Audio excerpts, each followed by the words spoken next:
Hey there tech fans, Rick here again with a quick review of the brand new DJI Mini 2 SE. Today's my first flight with the drone. I'm out in the field near my house and the wind is incredibly strong today, so this will be a really good test to see how it handles a stronger wind. I'm sure you can hear it gusting in the microphone. Anyway, I've got the latest version of firmware on the drone. I've updated the firmware on the controller. I'm using an iPad mini here. It's one of my favorite tablets to use when I'm flying with the RCN1 controller. It just fits perfectly in there with the bracket, and it just gives me a really nice screen view right here. It's got plenty of screen real estate. Anyway, drone's ready to go. I'm ready to go, so let's get this guy up in the air. Now, I've flown the Mini series ever since it was released with the original Mavic Mini, and I absolutely love this airframe, but every time I put a new drone up, I can't help but get giddy. I'm gonna try and control myself today, but no promises. All right, here we go. Home point's been set. I'm not in an area where I have to worry about any kind of aircraft or any kind of restrictions, and man, is that wind blowing. This very well may just take off and head that direction, but let's keep our fingers crossed. Anyway, here we go. Spin up the props. Everything looks good so far. And away we go. Okay, darn, I was trying to hold it back. Anyway, you can see that drone is staying right where I put it in the air. Thumbs off the joysticks, it's not moving a bit, and that wind is kicking. It's fighting the wind though. It's definitely wrestling with the wind up there, but I can tell you the image, let me start recording actually. The image is rock solid on this thing right now because that gimbal is making up for that movement of the drone in the air right there. All right, so let's send it downfield a little bit and see how it does. I got to keep an eye on it because if it takes off, I got to go chasing it. All right, there we go. Let's get it up a little higher. Oh man, is that flying? That's flying nice. All right, let's go downfield a little bit. All right, I don't want to go too far because I got to come back fighting the wind. So let me spin her around there. And I kind of head back a little bit. I'm hedging my bets here. Now I'm flying into the wind and it's doing great. It's doing really well. I'm not up that high. I'm up about 80 feet, I guess, or 60 feet. Yeah, 60 feet. Boy, it's handling well. One thing I like to do with a new drone as well, and I kind of didn't do it here and I should have, is I really like to sort of keep it close when I first fly it, keep it low to the ground, maybe 5 feet, and just move it around to see how it handles. And boy, is that responsive. Look at that thing moving back and forth. Like every stick movement is incredibly responsive forward and back. Boy, I'll tell you, I don't know. I've said this before when I started the review. I don't know how they were able to pack that much technology into an airframe of less than 250 grams with that level of stability and flight characteristics, not to mention all the other stuff it does. But anyway, I'm getting excited about the drone. All right, let me send it downfield a little bit more. We'll get some footage here. Let me elevate. All right. Oh man, is that beautiful? Whoa, is that beautiful? All right, I got to keep an eye on it. They're putting a baseball field up here, so I'm not sure how much longer I can fly here because they're going to have fences and stuff up real soon. Boy, that's beautiful footage. Man, oh man, does that look good. It's crystal clear, 1080p. Well, actually, the feedback is 720, but I'm recording at 1080. So let me bring it back and we'll land this guy because I want to go all over this area to start getting a bunch of different footage here. All right, so what I'm going to do, let me bring it in. I always like to see how close I can come to the mat, so let's see what happens here. Let me bring it around. All right. I tell you, every time I put the drone up, it's butterflies. I'm getting, oh, there goes the mat. I didn't stake the mat. Well, you can see the wind's moving the mat around. All right, it's fighting the wind. Come on back. Come on back. Come on down. All right, we're going to try and put this thing right on the H. Let's see how good I am. Now again, I got the wind pushing me around. All right, that looks pretty good right there. Let's land it and see what happens. Boom, right on the H. Now again, one of the basic skills of any pilot is learning how to take off and how to land. I know a lot of people like to hand launch and hand catch, and that's great if you do it.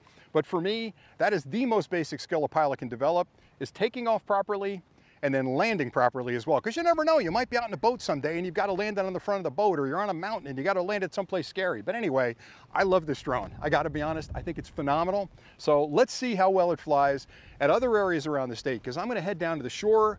I definitely will hit the Pine Barrens. I got a lot of farms around here, and with this wind kicking up, I'll try and do it all today, but getting out over the water with this wind as strong as it is, which is going to be twice as bad down there, might be a dangerous thing. But anyway, hang on. I'll put together a short collection of clips to show you how it flies and what kind of video it can record, and then I'll come back with some final thoughts. So stay tuned for the montage next.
I hope you enjoyed that montage of some of the video and images I've captured with the brand new DJI Mini 2 SE. And I really like this quad because you have to remember, it's an entry-level quad, it weighs less than 250 grams, it's a whole lot of fun to fly, and I thought it did a phenomenal job of capturing some really good video and taking some great pictures. And the thing that really impressed me was the way it handled the wind, because some of those shots over the bay were on a really breezy day. I sent that thing way out over the island, about 900 feet out, and then I thought to myself, I probably should have tested it a little bit to see how it handled the wind, and I was worried I wouldn't get it back, but it flew back into the wind, came back fine, no issues whatsoever, and again, it's incredibly stable in the air. So I think the Mini 2 SE is really the perfect quad for anybody looking to enter the hobby, and you're thinking, gee, I'd like to fly a drone, which one's right for me? The Mini 2 SE is probably the perfect choice, but it's also a great quad for somebody that already owns a larger quad and they're looking for a smaller one to take on vacation that takes up virtually no space in your suitcase. This is a great quad to take along again. And I know it's only 1080p at 60 frames a second, but that footage looked great and it's perfect for social media. So hopefully you enjoyed this clip. I love flying quads and I really like this one a lot. So thanks again for watching, and until next time, as always, stay nerdy.